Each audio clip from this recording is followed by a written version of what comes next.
3, 2, 1. We are live, ladies and gentlemen.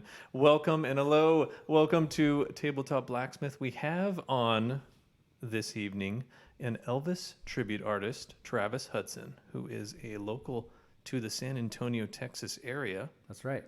And we know each other from church. We go to the same religious organization, and I thought that what he was doing was super impressive. He's won multiple awards for his performance, and so I guess I just wanted to start out with saying, why don't you go ahead and just tell us a little bit about yourself? Sure. First of all, thank you for having me on here, Ben. Such a pleasure. Like Ben said, my name is Travis Hudson, and I am originally from Guatemala, believe it or not. And some things people don't know about me is that my first language is Spanish. So, but I've been in Texas way too long to people even figure that out. So. Just the right amount of time. Yes. To be able to acclimate to the Texan. Yes, that's right. That's right. So, pretty much grew up in Corpus Christi, Texas, but now I've been in San Antonio for about 17, 18 years now. Wow. So, be 36 in a couple months. Got a family, got a little one on the way in about, less than a month now. Oh my gosh. 2 boys. And they keep telling me that you don't know what it is to raise a boy until you have 2 of them. Yeah, I have now 3 boys.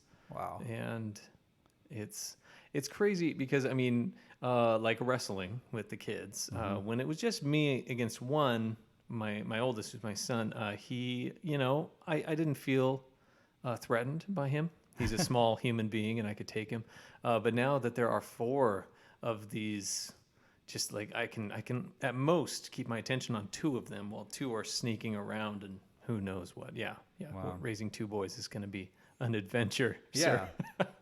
Should be fun though. Well, I'm excited. So we're still debating on the names for him, but we'll get one decided soon. Okay. So. Yeah, no, it's an electioneering process Yes. for us. A lot of names have gone through, and a lot of them have said, and she told me no. So that's all right. No, Natalie, how does she feel about having 2 boys? She definitely says she's outnumbered. We got a dog named Presley, which is a boy. Yeah. So classic. Now we have 3 boys going on 4 because she says I'm a kid herself. So yeah. Well, yeah. It's like minimal supervision on you as a child. Yeah. But there is still some supervision there. I can understand that. Yeah. So she says if you ain't grown up by the time you're 30 years old, you're never going to grow up. So I think that's true. I have a lot there. Well, at least she knows what she's in for. Yes. Now, how long have you both been married? That's a good question. We're going on 8 years. Sorry. Going on 8 years. Just didn't mean to test you there. Natalie, if you're watching, he knew. He was just building up the suspense. Yes, and May has now become a very busy month. We have Mother's Day, which is in May. Yeah. Our first son is born on Cinco de Mayo, which is May 5th. Fantastic. And then our anniversary is May 28th. And if this baby's born on May 31st, then we have another one in May. And if he's born earlier, and if he's born on our anniversary, then our anniversary, we can kiss that goodbye the rest of our lives. So, yeah, exactly. At least the next 18 years. Sorry, you're not having a birthday this year because we are. No, that's probably never going to happen.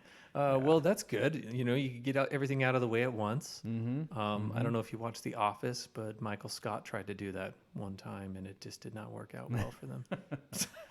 Becomes a very expensive month. Oh my goodness! Someone's going to get shafted. So that's just the way it happens. In my experience, it's usually the parents. Yes. So they roll the dice. Yeah. Well, excellent. So growing up, what was it that drew you to Elvis? I know that it was from a very young age. I found pictures or videos as early as when you were 14. Yes.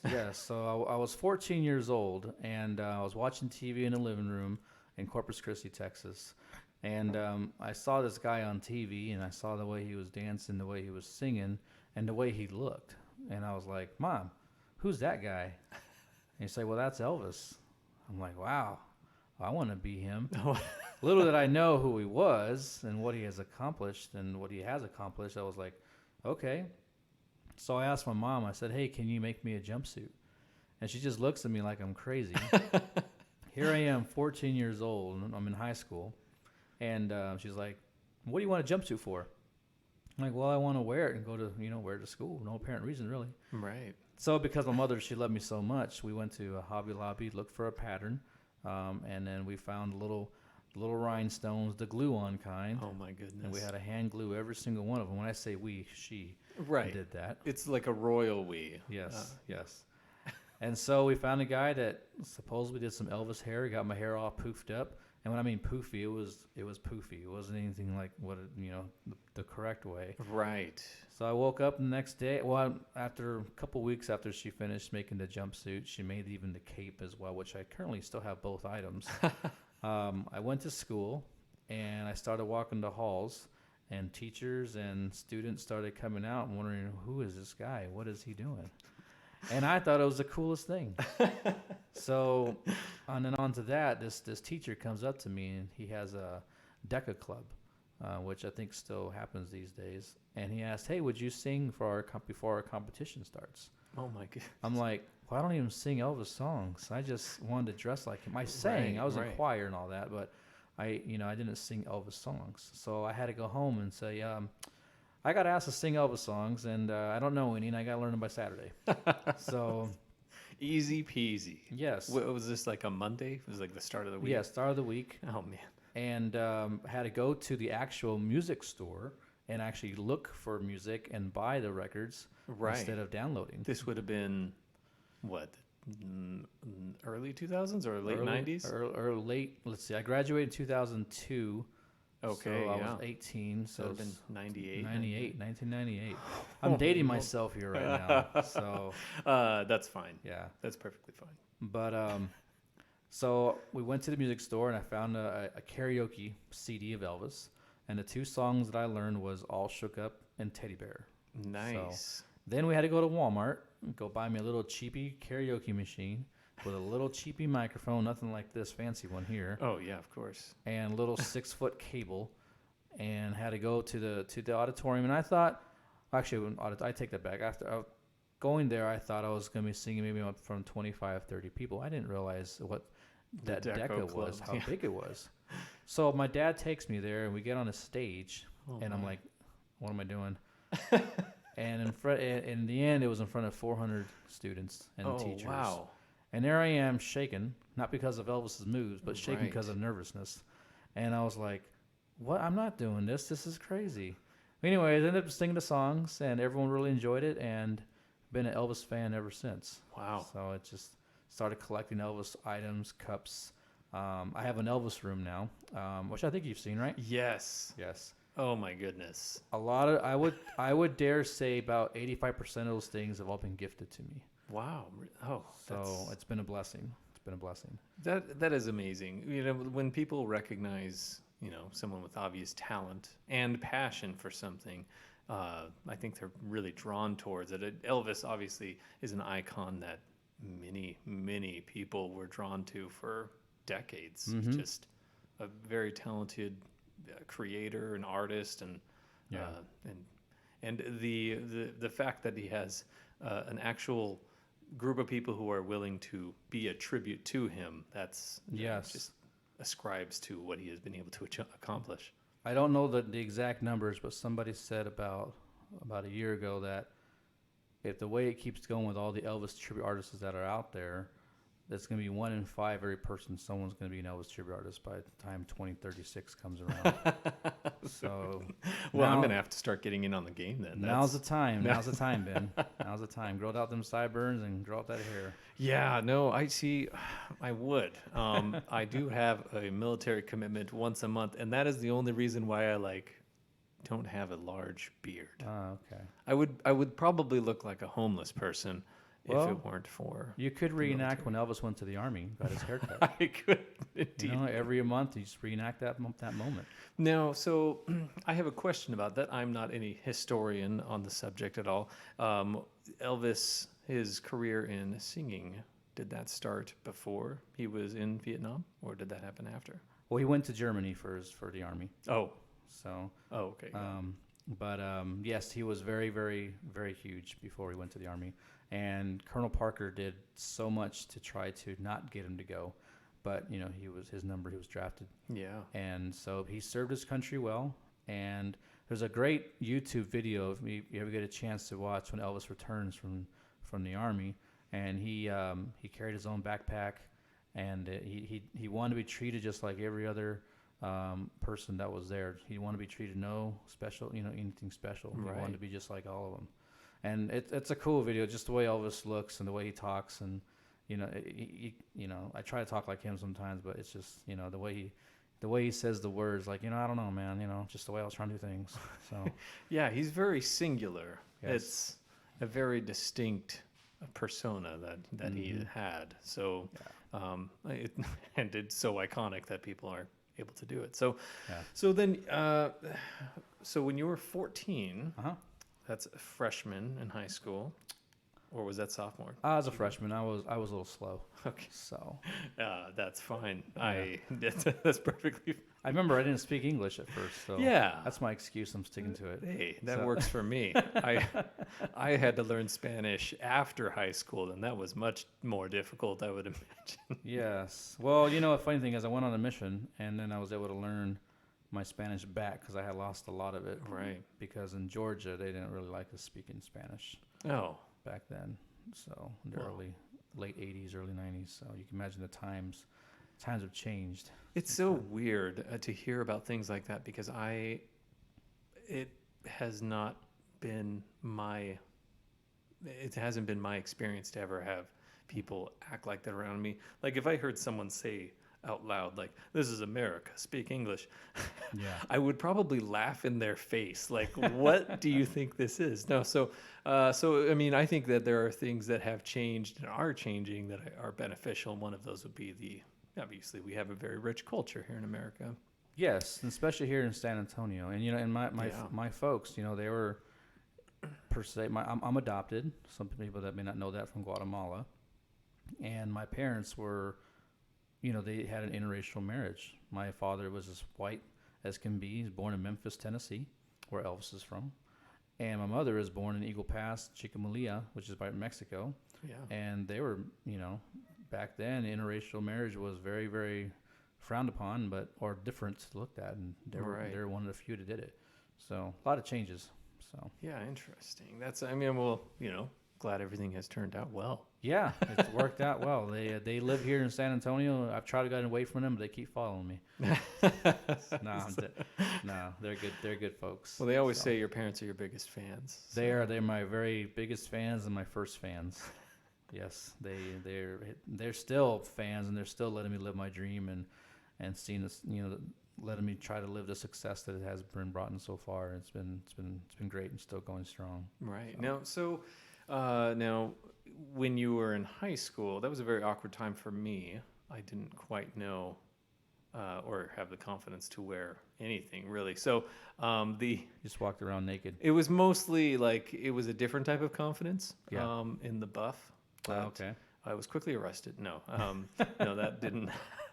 No, I even tell this to when I was teaching the youth in a few wards when I was in high school. I made it to my senior year, and I still had people think that I was new in the school. Oh wow! And wow. I was on the basketball team, and I never played in a game. And I was on the track team, and I actually never ran an event in track. So there were places where I was that could have been visible, but even in my senior year, my U.S. government teacher had me stand up like 4 months into the year, and he's like, "It looks like we have a new student in the class." I was like, "Oh," and I just went with it. I just stood up and said, "Hi, everyone. I'm Benj. I'm new here," and then I sat down.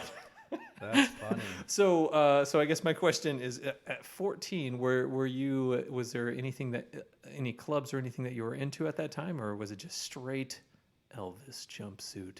No, so I was in choir, and I was also in a group called the Madrigals, and the Madrigals consisted of, if I remember correctly, the top 15 singers in the school. Wow. So I went there to try out just for concert choir, because there was 3 different choirs. There was campus choir, concert choir, and madrigals. Campus choir was you weren't really good, so you stayed on school. They didn't let you off the campus. So pretty much that's what they told me. And then concert choir was you got to leave campus and go do competitions and sing. And then the Madrigals were the elite students, so those who got to go to the big competitions and actually get passes from their classes to about attendees. Oh, and okay. so I went and tried out for concert choir. Didn't even think of Madrigals in my head, and teacher calls me at night after I do my tryout, and I'm like, why is this? Well, actually, I wasn't even choir. He's like, why is this guy calling me at 7:30 at night? Right. And he's like, can you come to the office, my office, at 7 in the morning? I'm like, well, I guess that works. I have a seminary class at 6 a.m. I guess I'll be straight over there. Yeah. Because I used to go work out anyways when I was at school. I didn't go straight home. Sure. So he says, hey, I was wondering if you'd like to be in a group called the Madrigals. I heard about the group because my best friend had been trying to get in it for 4 years and never got in it. So I felt bad, and I told him, hey, guess what? I'm in concert choir, and I'm also in Madrigals. He was not too happy about that. Ricky, I still love you, man, if you're watching. Unfriended in real life. No, I'm just kidding. Ricky's a cool guy. He lives in Houston, Texas. Got 2 kids as well. So he and I keep contact. He actually said hi to me first time when I was in Corpus Christi when I was in 6th grade. Oh, that's great. So, but anyway, so jumping forward, got to do Madrigals and got to sing Carnegie Hall as well in New York City. Wow. Because of being in Madrigals. Yeah, we entered a competition. Jeez. And they picked, I think 8 schools out of the nation to perform in Carnegie Hall. Yeah, that sounds about right. Yeah. And so we got picked as one of them. So it was a neat experience. Got to go for a full week to New York. Got to do a huge dinner boat cruise party. Got to eat pizza at 2 in the morning. You know, here I'm 14 years old. Here I am standing in Times Square. This is the height of luxury. Yes. And then we sang one song, but the song was a 20-minute song. It was in French. I don't remember the guy's name who directed it, but he was pretty well known back then. Was he quite French? From what I remember, I mean, so, but yeah, it was really a great experience. I mean, and then, you know, that's amazing. My parents let me do that and stuff. Got to see Chicago, Fan of the Opera, and I believe, was it Rent or Cats? One of those two. I don't think Rent came out until, well, it may have been before then, but I knew it got big in the mid 2000s. So I saw 3 shows. I was up there. That was pretty cool. And then I got to meet. Got to a restaurant called the Birdcage. Which I know about the Birdcage. Yeah. Yes, not the Birdcage. Everyone may think it's a restaurant. They do a lot of jazz there, and the guy that was doing the jazz was actually the elephant in the Howdy Doody show. No. Back in the day, which is crazy. So I was like, wow, okay. He howdy did it, Mm-hmm. and then he decided to do jazz music after that. Yep, and that's where he's been. I don't know if he's still alive or not, but you know, Sure. he might be a lot older now. So he was older when I saw him. So that's 20-something years ago. Wow. So then, a crowd size of 400 to start out with as Elvis wouldn't. I mean, obviously you were nervous because it's just you on stage, but you had some experience singing in front of people in public. Yes, but not as a solo. You know, I would say if there was a mess up, we all messed up, or I could hide my voice with someone else's voice. Right. But singing solo, it's just you and the track, and you know, when you do tracks, you have to stay on beat with the track. If not, they know that you're off. Yeah. So yeah, it was a little bit different, you know. So, you know, I did that and did track mainly in middle school. I didn't really do sports in high school. I just mainly worked out and sang. Yeah. So try to stay in shape. Helps the Well, voice. you're going to have to if you're going to fit in all those jumpsuits. Right? Yeah, little did I know, right? So here, yeah. Well, that's amazing. So then, from the Deco Club experience, was it something that had branched out from there, or were you just the person who people knew, oh, he can do an Elvis act, we can call him for things? Yeah, pretty much. I mean, I didn't really pursue the Elvis direction at that time. It was I was more of a fan. And I always tell people I'm first a fan before an Elvis tribute artist. And there's different ones out there. There's Elvis impersonators who kind of do the goofy Elvis or kind of make fun of it. Right. And then there are those that are fanatic fans, which are amazing to be around because they know so much history of Elvis, or they have so many memorabilia of Elvis.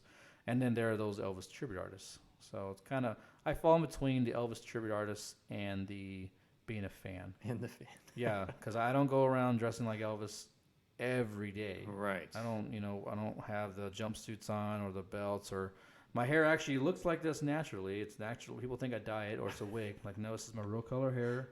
This is not a wig. Sideburns are real. Yeah. So this is just the way It I just look. works. It works. It was a lucky genetic bond that you were able to form. I think so.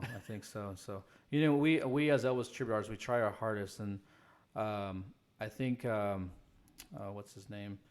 He used to have a TV show, Johnny Carson. Yeah. I think he said that all the Elvis impersonators back then, the name was, look like each other, but no one looks like Elvis. Yeah. So if you put me next to Elvis, unless I'm about a mile away, I think I look like him, but no. So we just do our best to pay tribute to him and his songs and his singing and stuff. Yeah. Well, it is a whole other level of public and social anxiety that I'm sure that you experience. Do you still get the jitters before going on stage at all? Or is Every time. that doesn't go away. It doesn't go away because it's a new crowd. That's what it is. Oh, yeah, that's a good point. It's a new crowd. It's new people. Sure, you have some fans that follow you around, or that'll come by, or some family or good friends, but you don't know who you're gonna please or who's gonna be out there. And to give you an example, I did a show in shirts for the I believe the American title company, and so I did a show for them. It was an outdoor show. They had a little Mardi Gras kind of thing going on, and didn't really, and so they wanted Elvis, and I was a friend of a friend that wanted me there, so she hired me to do the job, and there was a group of people that were in the corner watching. They weren't really they were having a good time, but it wasn't like, oh wow, kind of excitement. And I figured you can't please everybody in this field. No, there's not everyone's an Elvis fan, or not everyone's gonna be like, oh wow, Anyway, so they came to talk to me afterwards. Hey, can you come talk to us after you're done putting your stuff away? I'm like, sure. I wonder what these guys, what they want. So you bring your security with you, right? So, and the guy, his name is Henry, and he said, hey, we actually really like the way you performed. I'm like, well, thank you. I was taken a little bit of a surprise. I wasn't sure how the reaction. They said you like the way you grasped people and got the attention, even though the kind of crowd it was, you still get people to sing along or dance or whatever. So he said, we'd like for you to see, would you be interested in singing for us in Albany? And so I thought they said, wow, Abilene, Texas. Yeah, that's much more close. Yeah. I'm like, oh, okay, I've been to Abilene, Texas. No, he said, no, Albany, New York. I'm like, you want me to go way over there? And I've been other places, but he says, yeah, we're having a big giant fundraiser walk, and then we're doing a big old dinner convention for the family to help that's building Crazy Horse by Mount Rushmore. Oh, yeah. So the family that's going to be that helps build the monument, they're going to be there. I just drove there this last summer. Okay. I know exactly what you're talking. So you saw Crazy Horse? No, so the sort of. Okay. We did Mount Rushmore. Gotcha. And then we were driving the long way back around, and it passes by Crazy Horse, so we saw kind of like the unfinished cliff face there. Yes. So that's been being built since I was 10 years old. Yeah. And it's the only monument that's non-government funded. So the families refuse to take any money from the government, because once the government gets involved, they get all these ties with it. Yeah, the national monument, and even Mount Rushmore had just tons of rope to get through to get into there. So now that family's actually going to be there. I'm actually going to be able to meet the grandkids now that are taking over from the grandfather who started this, and I'm going to be singing for them in New York. So they being an Elvis tribute artist, you never know who you're going to meet. They're paying for the flights, the hotels, they're paying for us to sing. Yeah. It's just going to be amazing. Jeremy and I are going to be flying up there on June 13th. The show is June 14th. So, and it's a dinner show. People be able to buy tickets as well, and the money's going to go towards helping building the Crazy Horse. Yeah. So If I can find a picture when I was 12 years old, I believe I was 12 years old when I went, and I'll have them sign it for me. Oh yeah, So that'll be cool. That's oh man, that's amazing. They, yeah. So you do never know who you are going to meet. Oh, we just happen to be the family that's building a giant cliff sculpture. yeah, and Yeah. I'm like, wow, you don't know. And so I've met so many people doing this, which is Jeremy, he's a good friend of mine. He does my light and sound for me, and I tell him my favorite part of all this is I get to meet a new town and new people, and that's the most exciting thing. Yeah, and Yeah. I mean, obviously, it helps you to branch out to other crowds, people Yeah. who are there, and even people who are thinking, "Oh, this isn't something that I would have thought of," but now that I've seen it, yeah, absolutely, I would love to have something like this. Yeah. So that's such a great opportunity. So when do you have that coming up? So we fly out June 13th, and the show is on June 14th. Oh man, and So- that's it's local or it's open to the public who are in It's the open to Albany the area? public. Anyone from anywhere can go to it if they want to. But if you're close to Albany, New York, get in contact with me and be able to get you guys some tickets. They're only going for about $500 a plate. Just kidding. No. Not. You better be serving me gold. Yeah, it's gonna be a great dinner and a great show. Obviously, it's gonna be a good show. Hopefully, we're gonna do our best to do that for them. But Yeah. So. Like- Oh yeah. No. Sorry. Yeah, Were you gonna say something? But anyways, tying together with the jitters, Yeah. you don't know who you're gonna sing in front of. So yeah, I get more nervous because of that. But not the singing part. What now I'm more is that I want to be able to build. What can I do better for these shows? What can I add to it? Or because being an Elvis tribute artist, you're doing homage to Elvis, but you also put in your own little spice to it. Right. And so that's what I enjoy doing. And so I like that. Some people may not. Some people may want to be like, oh, I only want to see strictly Elvis. I only want Elvis. Yeah, but I do both. Well, you he's know? not available. That's why they. That's why That's they right. have me. That's right. So I think Elvis has been gone longer than I've been alive and being a tribute artist. So I think I said that right. Something like that. So. Yeah, I think so.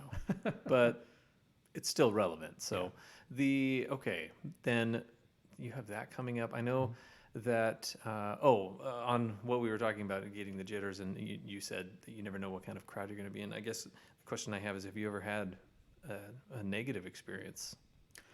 So I get some negativity, and it's just some things I have to learn to embrace. And even right now, I've been doing this now more professionally, I'd say about 5 years, which isn't really that long. No, relatively short. And I've come a long ways, and I've been really blessed. I'm going to be doing more competitions. I'm doing a competition for the Elvis Presley Oklahoma Expo, Wow. which is in August 24th, 25th, 26th. And the way that works is they pick, I believe there's going to be 20 Elvis tribute artists from around the world that get picked. So I'm one of them, the ones going to be doing it from the 20. And then from there, you see where you place. 2 years ago, I did it in Dallas, and I made the semifinals, my very first professional Elvis contest. Wow. So the fact that I was going up against guys that have won the world, and I made the semifinals, I thought that's a pretty good win for me. I didn't expect to win or get first, second, third, fourth, fifth, sixth, eighth, 10th. You're right. But to make the semifinals, which is an honor, and I learned a lot. Doing that, and so the negativity that I do have though is that I don't really realize how short I am until I start standing next to people, and people don't really realize how short I am until they start standing next to me. So to give you an idea what it takes to be an Elvis tribute artist, so what happens? When I'm Travis, I'm 5'5", which is pretty short. Yeah. On average, that is shorter than an average American. That's short. Yeah, exactly. And it's because I'm Guatemalan, Right. But once I put the shoes on, the lifts, everything, I'm 5'9".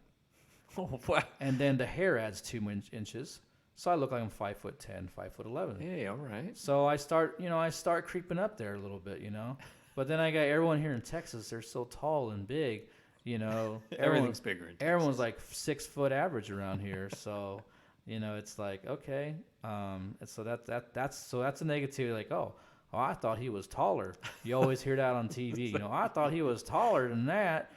Like, no, this is me. So it works if I'm on a platform on a stage. You can't really tell the height. And then my other critique that I have, which I can't do anything about, makeup does help art. Because I'm Guatemalan and part Mayan Indian, I have slanted eyes. And so Elvis obviously had somewhat slanted eyes. He had somewhat Indian, but so there are those that are going to really make fun of you because of like, oh, Elvis didn't look like this or Elvis didn't look that.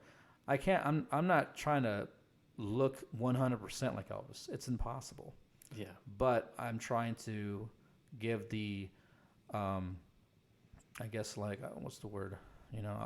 Give the imagination, or the like, oh wow, this is what it would be like if Elvis was here. So I think the word you're looking for is verisimilitude, Mm-hmm. which is a suspension of disbelief. And that's Yes. just allowing people to just for a moment, just pretend this is Elvis in front of me, and just to enjoy the experience of someone who's. I mean, you're an artist whose craft is honed to give people the essence of Elvis. Yeah, exactly. And that's super important. And if you look online, Elvis tribute artists, everyone has a great profile. I have a really good Elvis side profile. Once it turns forward to you, like, whoa, But side profiles are really good. And if you look at my pictures on Facebook or YouTube, you're like, oh wow, it looks really good. And that's what you want. I don't expect to be 100% him, and that'll never happen. Sure. But we would hope not. That would be like extensive, painful surgery. and some do go through that, which is amazing. But I don't plan on going through under the knife kind of deal. Sure. Stuff, And I don't think that it's necessary unless that is literally your 100%. That's the shtick you're going to do for your rest of your life. Now, what I may do though is dye my hair once I start getting grays coming in. But sure, I'm embracing the black hair because I'd say more than half of these artists have wigs on, which I don't, thank goodness, for now. But nothing wrong with a wig. There's nothing. It's just easier to comb and easier to do things when it's your own hair. Yeah, exactly. So. I mean, you just wake up every day and immediately just. I mean, it does take work. I mean, talk a little bit about how long it takes to get ready. I mean, it takes about. So on average, about an hour and a half. To get ready for a show. Yes. So I wake up when I have a. So let's say I have a show. It doesn't matter what time it is. The better. If it's longer out from the day, it's a lot easier. I get up, I shower, I have to do my shampoo, and then I have to do my conditioner. Luckily, my wife, she's a cosmetologist, so she knows all the special soaps and gels, hairsprays. Balance the pH. Exactly. In your hair. So it's called getting your hair dirty. And what that means is you get your hair super clean and you get it all nice and slick. And then you put in the chemicals, you put in the serum, you put in the mousse, you put in the hairspray, and you comb it. And then you get the roller brush, you put that in, because my hair is naturally curly. Yeah. So I have to get it straightened, or I do a Brazilian blowout, which makes your hair all straightened out and stuff. So you get that all nice and clean, and then you put all the product in it so it becomes dirty. Then you get a comb or a brush, and you literally dry it out. You really comb it. Once it's all dried, you comb it all out because it gets all froey. And you leave it like that for the rest of the day. Then when you're going to get ready to go for showtime, you redo your hair again. You get the blow dryer, you get the roller, and it just looks amazing. It's all nicely poofed up, or it's nicely froed, or you comb, whatever you need. That there. And then after that, you do that, let that set. Then you do your makeup. I fill in the sideburns a bit, my eyebrows. I do foundation. I do the baggy eyes, the eyeliner, the everything. It's as a parent, especially now, you always got to get rid of the baggy eyes. Yes. So they're there forever now. I'm sorry, they're not going away. And then once that's done again, you just comb your hair one last time. So it takes about an hour and a half to get ready. Then you put on the jumpsuit. Takes a couple minutes. That's easy. That's the easy part. And then you just choose the rings or the jewelry that you're going to wear for whatever jumpsuit you have on or outfit for that evening. Yeah, and it depends also on what people are asking for. Some people would probably want like the bigger, the better experience, and some people might just want, Low down Elvis, or Yeah, it's pretty cool. I got a website. It's called TravisHudsonETA.com. yeah. And pretty soon people will be able to choose which jumpsuit they want, and then which belt they want, and then which shoes they want. They can choose what they want for their show. Excellent. We need if there's any programmers who are listening, we need an app for that. We're going to take several pictures of Travis, and then they'll just slide through, so they can just create a hodgepodge of Elvis. I'll be wearing boxers looking like this, and then you just slide the jumpsuits over. That's an upcoming feature on Travis Hudson ETA. Different poses. Different pose. Yeah, and I mean, obviously, you don't have to pay extra for the poses. Yeah. That would be ridiculous. Unless that's a feature. No, we won't add that. That won't be. Yeah, but that'll be on the website, TravisHudsonETA.com. We'll drop a link in the description of the video and the podcast as well. So, oh man, okay. So upcoming projects, you have the Albany trip. Yes, so I have that coming up. That's June 14th. The most current one coming is May 11th. Now, these are just public shows. I do a lot of private shows. I do from weddings, birthdays, quinceañeras, backyard parties, fundraisers, corporate events. I've done shows for Google. They flew down all their executives, and they rented out the entire Tower of the America downtown San Antonio. Of course they did. So of course, I mean they only needed to rent the whole thing out. So they're gonna own it soon enough, anyways. did a show for them. Done shows for the club, the 100 Club of San Antonio, which is a nonprofit organization that helps with fallen either from EMS, fire department, police that were on duty, helps the families, which is really neat. I've done shows for Rackspace. I've done shows for D.R. Horton Home. I've done shows for big. I actually did a show for Mr. Hartman, who owns the. Oh my goodness, my mind just went blank. The it's the ride for special need kids. Oh yeah, they that's all over the place though, isn't it? That's No, it's a like Six Flags, but it's not Six Flags. It's its own thing. I forgot what it's called right now. But Morgan's Wonderland. There it is. Oh yes. Okay. Yeah. So Morgan's Wonderland. Mr. Hartman owns that. I did a show for his mother, which is really neat. That was a couple years back, and so you get to meet a lot of artists, singers, local famous ones as well. So I've met quite a pretty big time people, and then a lot of local artists out there as well, which is one of the cool things. But so May 11th is going to be at the My Bar and Grill, or My Lady Bar and Grill, or My Lady Bar and Lounge, which is technically it's in Greene, Texas, which is right by New Braunfels. That show is actually free to the public. Okay. So anyone can go, but there's no reservations allowed. So it's going to be first come, first serve. Yeah, standing room only. Yeah, it's going to be in the back. It's going to be in their patio. It's going to be supposed. We checked out the weather. It's supposed to be really nice weather, about 72 degrees, 67 degrees at night. So it'll be really nice, especially for Texas. Yeah, absolutely. So I got that one. Then I have July 25th. That's going to be at the Silver Spoon, which is in New Braunfels, and it's a high-end restaurant. Overlooks their man-made lake where you can go water skiing, Texas Ski Ranch, TSR. And that one, it comes with a 3-course meal that people can go to. And that one's about, I think, $45 a ticket. But you get a 3-course meal and a show. Right. So that one's sold out as well. I got a Chewy show coming up, I believe, July 2nd here. I'm actually the main Elvis tribute artist for the Chewy's Mexican restaurant here in San Antonio. There's 4 locations, but they only have one show to do every year for Elvis's birthday, which is January 8th. Yeah. So yeah. So that just happened. Mm-hmm. So okay, got that coming up. I have shows. I'm gonna stream here real quick. July. So we have June 29th. I'm gonna be showing in Dry Prong, Louisiana. I'm doing a show there as well. Fly out the night before. Oh, what was that? I don't know. There was a ghost. Okay. There's ghosts in our house. It's the ghost of Elvis. He's in here. So, anyways, and then July 20th, I'll be in Louisiana as well for another show. I'm doing that too. July 13th, I'm doing a local private show here as well. Just so many shows. August, I have the competition. September, I will be, let's see here. Looks like I'll be in Arkansas in September. All over the place. All over the place. I have a manager.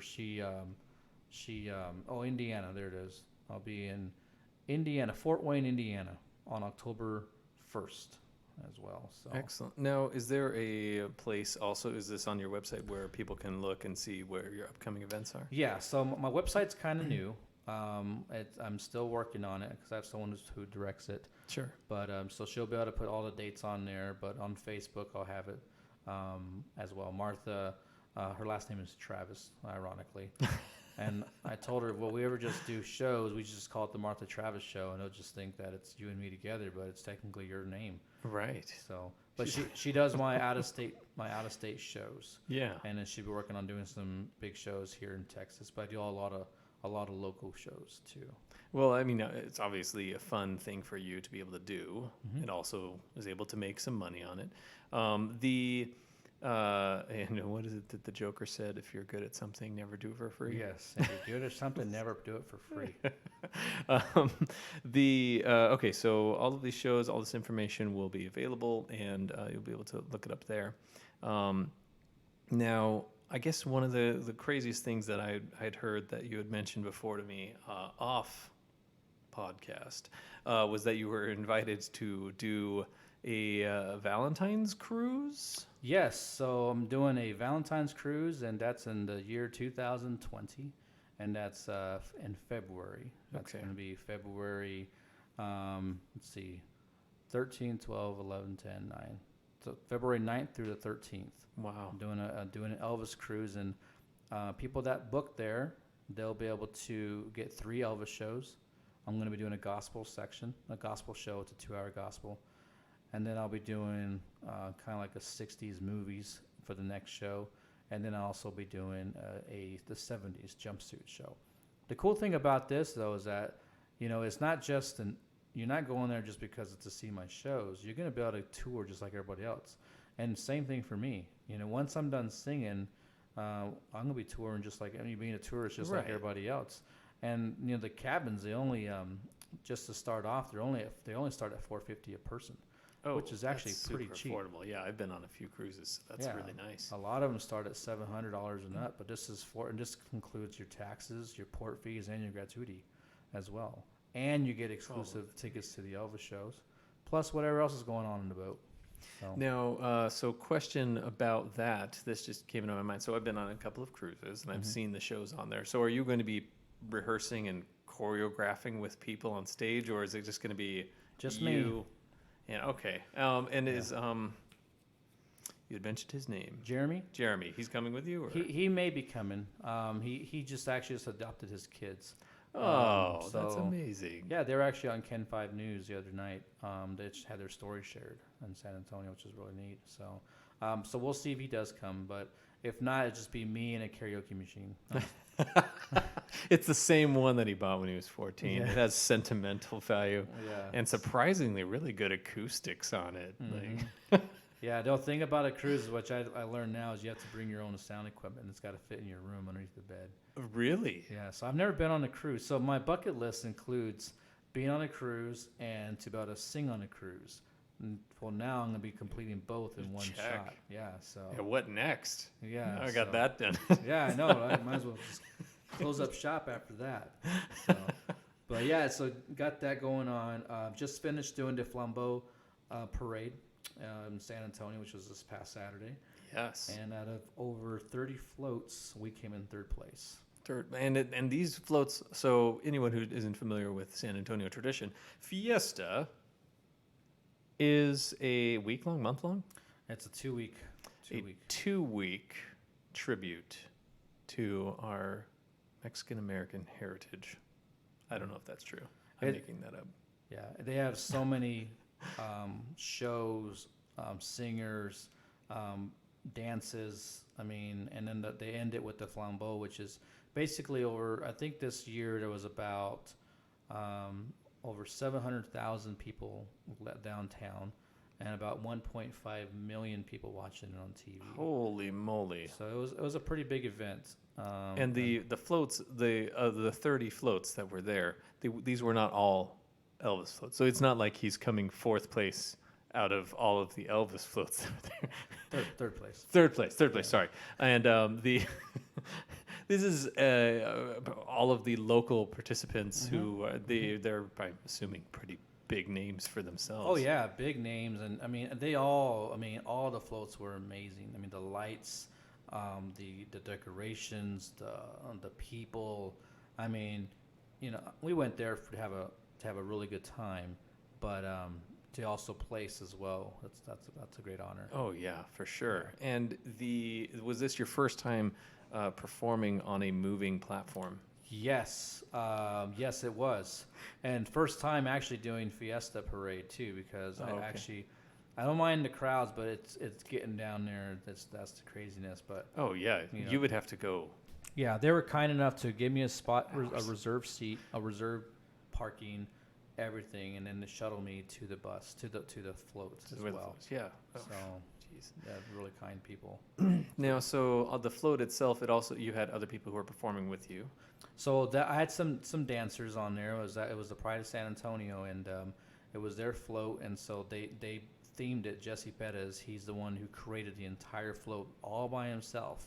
The lights, the decorations, the painting. If you look on Facebook, the back of the float has actually my silhouette on it, which is really cool on there, and my name, Travis Hudson. But he spent the time to actually build it himself, and like the Pride of San Antonio, they asked me to be on the float for them, to represent them, and it was an honor. I was like, yeah, let's do it. Let's do this. And so it was the Elvis float for San Antonio, Texas, which is, they've seen other Elvises out there, but they wanted to have me on there, which is great honor. Yeah. Well, it all turned out spectacular. I saw some of the videos and super impressed. So the only thing I was thinking while I was watching was, I wonder if that's really hard to do, even though they're not moving, they're not flooring it, but just to stay upright. Yeah. Well, not only that, and you got to watch your footing. Yeah, because there's a limited amount of space you have. Yeah, up there. And if you fall off, you get disqualified. So. Oh, you don't want to fall off. So. Knowing that you took third place, we know that he did not fall off the float. Yep. Which would have been a whole other level of embarrassment in front of 750 plus 1.5, 2.25 million. A lot of people. I would have been a meme. There would have been a Elvis meme immediately. Yes. Thank goodness, that's not the kind of tribute you want to leave. No. That was fun, though. That was fun. So. I know that on the cruise ship, it will be a whole other level of dealing with your footing on there, but at least you'll have more space to move around. I hope so. I hope I don't get seasick. Oh, man. So if you do, my wife, Robin, she gets super seasick. She takes Dramamine, which is, I think it's for car sickness, but it works also for her. Okay. I'll need to keep that in mind. Yeah, life hacks. Okay. They have patches that you can wear too that help with the motion sickness, and that can help as well. I might need that because I can't read one sentence being a passenger in a car without getting car sick. Oh yeah, it is subtly different. I don't ever get car sick, and I can do any number of activities. And I've only been seasick once, but it was because it was on a very small boat in very choppy waters. So. Okay.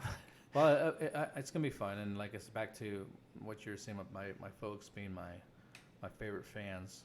They're my biggest fans. They're actually going to be going on the cruise too. Oh, so. Celebrating Valentine's Day together. Yeah, I mean they're really supportive. They're gonna do it. My family's gonna be on there. By then, I'll have two kids. So. Do you mind if I ask what cruise line it's for? It's gonna be Carnival. Carnival. The Dream Boat.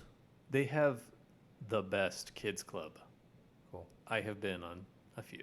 Okay. And with kids, they have so many activities for the kids. And then we also, we're super overprotective parents. So we, like the first day when there were all these parents who were just taking their kids and just dropping them off and like saying, bye, see you later.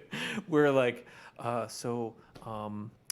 are you guys CPR trained and certified? And I guess everyone who works in the child care portion, they overdo it on their qualifications. Like every one of them needs to have either a bachelor's or a master's degree in like child health care and everything like that. Oh, well, that gets some good.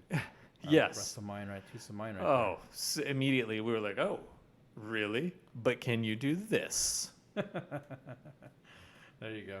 And when we would drop the kids off, and then we'd go do a couple of things for a couple of hours, which is, I mean, it's so nice to just be like, kids, I want you to have someone else entertain you for just 2 hours. We're going to go do this. We'll be back. We'll have the rest of the day together. And when we would go to pick them up, the kids were like, why are you here? We're having a great time, and you're ruining it. Oh, good.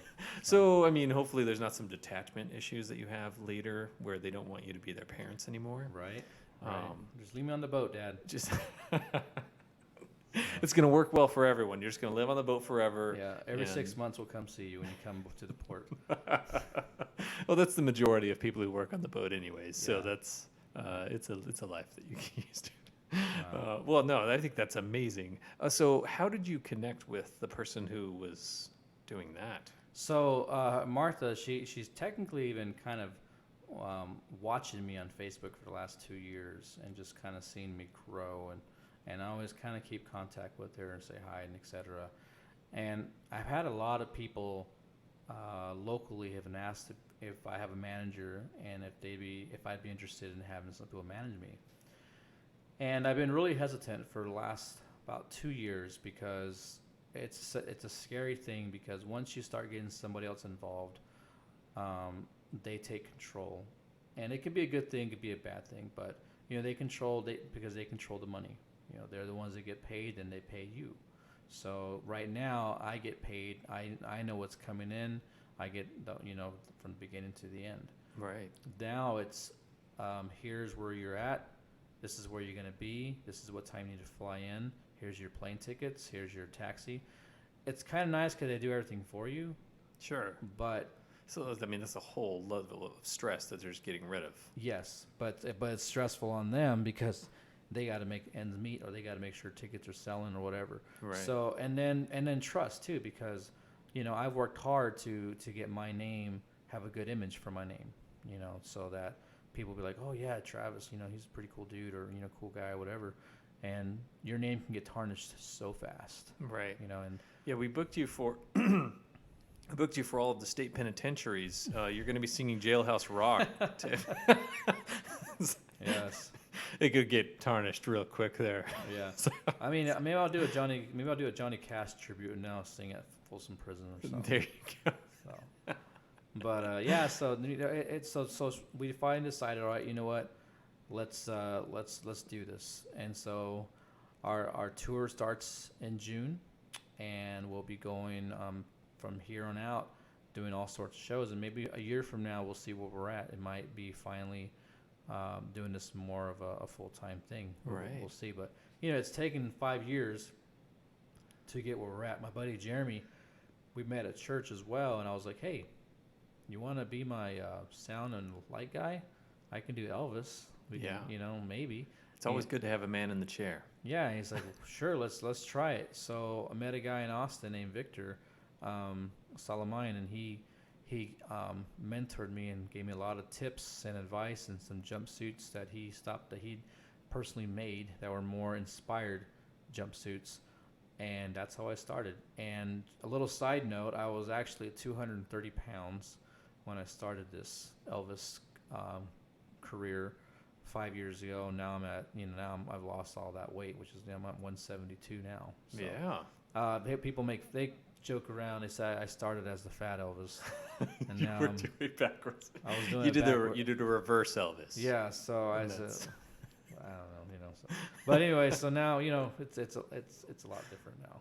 So it's fun. Well, so just excited for your journey, for everything you're doing. Thank you. I'll go ahead again. I'll post the links to everything on everywhere where this will be posted and then where it's hosted. But thanks for coming in, man. Yeah. No. Thanks for having me. Appreciate it. So Of course. we'll see where the road takes us. So Yes, when exciting things coming up for Elvis tribute artist Travis Hudson. So look on the horizon. He's coming soon to a city near you. Thank you very much. Take care.